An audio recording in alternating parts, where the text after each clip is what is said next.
The Skelly Oil Company presents Captain Midnight.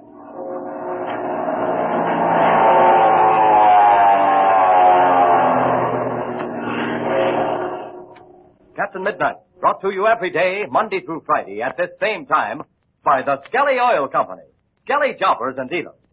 Skelly, you know, was the originator of tailor-made gasoline.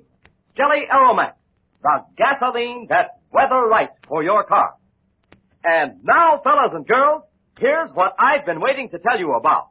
The new holiday edition of Captain Midnight's Flight Patrol Reporter is now ready. Your very own Flight Patrol newspaper, with a wealth of thrilling new pictures, stories, thrills, and mysteries, is now in the hands of your nearby Skelly man.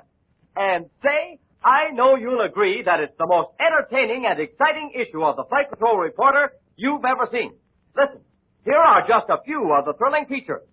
First, there's a marvelous picture map of the Perada Ranch and all the wild Mexican mountain country where the story of Captain Midnight is taking place. This big picture map shows the crater of the extinct volcano and the dried lake bed where Captain Midnight's plane had its strange mishap, the underground river, and the waterfall where Chuck and Patsy had their narrow escape, the Perada Hacienda where Ivan Shark is holding forth with his gang of cutthroats. Yes, these and many other points of vital interest in the story are all shown on this wonderful picture map. You'll be able to see just where everything is happening. But think of it. This is only one of the features in the new Flight Patrol Reporter. Listen, here's something else. The true meaning of the secret password, Cobral Hopa. Have you figured it out? Did you write in about it? Was your solution correct? Well, you'll find all the answers in the new holiday edition of the Flight Patrol Reporter. And maybe your own name will be in it, or the letter you wrote. Why, say, there'll just be dozens of thrills in this new issue of your own club newspaper. But now listen. Here's how to get your very own copy absolutely free. The next time you're out in your family car, stop at your Skelly service station and show the Skelly man your Flight Patrol membership card. That's all. You don't need any labels or box tops or anything. Just tell your Skelly man you're calling for your new Flight Patrol reporter, and he'll give you your very own copy absolutely free. Say, tell all your friends about it and get yours too tomorrow. And now to Captain Midnight. The famous pilot and Senor Perada have unexpectedly captured Von Griff, chief pilot for Ivan Shark. In the meantime, Chuck, accompanied by Patsy and Pebbles, is making the rounds of the guard posts at their temporary headquarters. It is now about 2:30 in the morning. They have come to the post occupied by Pinky Drake and Slim Poole. But to their alarm, the two old miners are missing. Chuck is afraid they've been captured by Ivan Shark's men. Listen as Chuck says, "That's the only thing that could have happened. Pinky and Slim must have been captured by Shark's men." What'll we do, Chuck? What can we do? We must find the good amigos, Pinky and Slim. I just can't understand it, Chuck. Pinky and Slim would never leave their post. Now, let's keep quiet a few seconds and see what we can hear. See, that's a good idea. I can't hear a thing, Chuck. That is, outside of the breeze of the trees. No, I can't hear anything either. Listen, mi amigos, why do we not try to follow the footprints? This ground up here is soft. The marks of the shoes will be plain to see. Hey, that's a good idea, Chuck. It'd be all right if we dared use the flashlight, but we don't. And I don't see how we can follow the trail without it. But we'll go along the edge of the ravine a short distance. And let's try not to make any noise. Okay, come on. Perhaps we capture the scout of Ivan Shark. Nothing doing, Pebbles. We're not going to take any chances like that. Not while Captain Midnight's away. We might find that we're the prisoners instead of one of Shark's men. You know, I thought I just heard something. What kind of a sound? Hey, Pebbles, don't go so fast. Okay, mi amigo. There. I thought I heard it again. Now, quiet, everybody. Patsy's right. It sounds as if someone is talking. I can't understand what they're saying. Look, Chuck. Look straight ahead there. That's where the sound seems to come from. See, that's the place. But there's no campfire. And I don't see any men around. The sound seems to come from the ground. What's that dark spot there? It looks like some grass or underbrush. Oh, why couldn't we creep forward on our hands and knees and see what we can find out? See, mi amigos. But we've got to be mighty careful. Come on. See, mi amigo. Come on, then. And no talking. We'll sneak as close as we can. Oh, I have a crack. Rat-headed idiots in the world, you're the worst. Why, the great Pinky, you sure make me sick. If you don't think you got fat in your noodle, you're nuts. What do you want to come snooping around here for, anyhow? Well, listen, mi amigos, it's Pinky and Slim. I hear the voice, but I do not see them. Sure it is. But where are they? Well, they seem to be down on the ground. That's why I come looking for you, you circus clown. You was already gone 2 hours. And was getting time for Chuck to come and inspect the guard. Well, that's all right, but what do you want to go fall down in that our hole for? Well, what you want to fall in yourself for? Anyway, you know about it, and I didn't. So what does that make you? But you don't understand, you old curmudgeon, you. I run across this hole in the ground this afternoon, and I seen some deer tracks near it, and so I figured this is a setup to get some of that there venison I've been telling you about. Yeah, and you probably expect it to be barbecue, too. Looks to me like you and me will be the ones who'll get barbecued and not the deer. So when I sees this hole, I puts a lot of branches over the top of it, figuring the deer might come a-bounding down the path and fall right into it. And instead of the deer, you come a-bounding along and fall in your own trap. Well, if that ain't good. Well, I thought it was further away, maybe. I didn't know it was as close as this. Yeah, there you are, down on the bottom of your own trap, and it's so deep you can't climb out. Suppose the Chuck or some of the bunch will come along. They sure laugh themselves sick. Yeah, well, they laugh at you, too, you old rapscallion, falling down into my deer trap. You sure never pass for a deer, not with that homely pan of yours. So you fell into your own trap, did you, Slim? Well, it looks like that's one on you. Oh, you niggers, I fall down on the ground laughing. I slipped it. I cannot. Oh, boy. That's the funniest thing I ever heard. Yeah, well, now that you've had your laugh, how about helping us out? Okay, Slim. We'll get a long branch to hold down to you. And Pebbles and I can pull you out one by one. You'll be up on top in no time. We now change to a different scene. It is shortly before daybreak, and Ivan Sharp, in the library of the Perada Hacienda, has been drawing lines on a paper before him. Suddenly, he stops, and Gardo asks, Well, Chief, are we all set? Yes, Gardo. I've been working out the final plan, and now we are all ready. Good. The pilots will be called in 15 minutes. Very well, then. Here is the plan. I have drawn, as you see on this paper, an outline of the valley. Uh-huh. The planes will operate here by flying on the eastern, the western, and southern ends.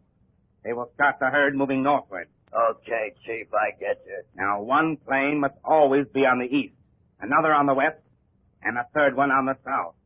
And you, Gardo, you will fly above and direct the drive. You will also tell the pilots the order in which they are to return for gas and oil. This they will have to do in rotation. That'll be easy, Chief.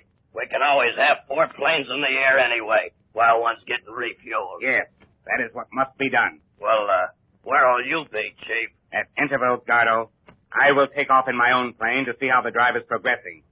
And when I see the cattle entering the northern pass, I shall fly to meet Senor Lutro, who will pay the balance due on our agreement. That's the stuff, Chief. Don't forget the dough. And, when you get it, don't forget your pal, Gardo. You need have no fear on that score, Gardo. If you do your duty well, you shall get a reward that will open your eyes. Okay, Chief. That'll sure suit me. Now then, you'd better go out to the line and see that the mechanics have the ships ready to fly. Then you will find... This must be important. Master, I have a message for you. Very well, Fang. What is it? Messenger just arrived from Pax Rossman. Huh? He say tell you black plane take off last night from Drive Lickford. What? Listen to that, Chief. It must have been Captain Midnight. Quickly, Gardo. Go and rouse the pilot. Captain Midnight may be up to something. And should you meet him in the air, Gardo, shoot him down. If you fail, do not come back here. Now then, go.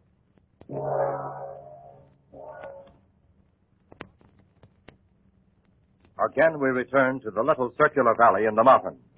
Night is over. It is an hour after daylight. Chuck Ramsey is pacing anxiously back and forth along the shore of the dried lake.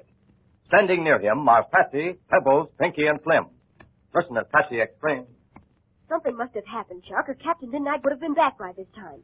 So what now? Well, it's up to you, Chuck. We left you in charge. See me, amigo. You are now El Capitan. You are the big boss. You shall say what is to be done. And that's kind of a tough kind of a spot to be in. I'll say it is, Pinky. The thing I'm afraid of is they had to make a forced landing. You know, none of these engines in these black planes are any too good. I know it. Well, I've made up my mind. I'm jumping into the cockpit of this other ship and taking off. Gosh, Chuck, can I go along? We'll have to have somebody act as an observer. Oh, please me, amigo. I would like to fly, too. Oh, I should have an observer. It would help an awful lot in trying to locate a ship on the ground. But wait a minute. I've got to start this engine first. Come on, Slim. Now, look out for that air propeller. Yeah. Get back from the prop, everybody. I'm going to turn her over. Gee, what about it, Chuck? Are you going to take anybody or not? Oh, I don't know what to do, Patsy. I'd rather have you stay, but then again, you've done a lot more flying than Pebbles, and you could spot a plane on the ground quicker. Okay, then, let me go. But then again, we might run into trouble. I don't want to expose you to any danger. And another thing, Pebbles knows this country a lot better. Hey, Pinky, Slim, come here a minute, will you? Sure, Chap. Okay, Chuck. Patsy, you and Pebbles stand back a little, will you? Why, yes, Chuck. See me, amigo. Well, what do you have, Chuck? Now listen, you two. I'm on a spot. But one thing is certain. You two are in charge while I'm gone. We'll do everything we can, Chuck. I know you will. But what would you do about taking someone along with me? Well, if you ask me, Chuck, I'd take Patsy. She's got awful sharp eyes. She knows a lot about flying. We're going to be kind of short-handed here, and we'll need another man to do guard duty. We couldn't very well have Patsy do that. No, that would be taking too much of a chance. All right, it's settled. Patsy, Yeah, Chuck? get up in the rear cockpit. Oh, boy, you bet I will. Pinky, Slim, take care of Ma Donovan. And don't let any of Shark's men get in here. I'll be back as soon as I can. Okay, Chuck. Take care of yourself, Chuck. All right, fasten your belt, Patsy. I'm going to warm up the engine as we taxi out. We've got to find out what's happened to Captain Midnight.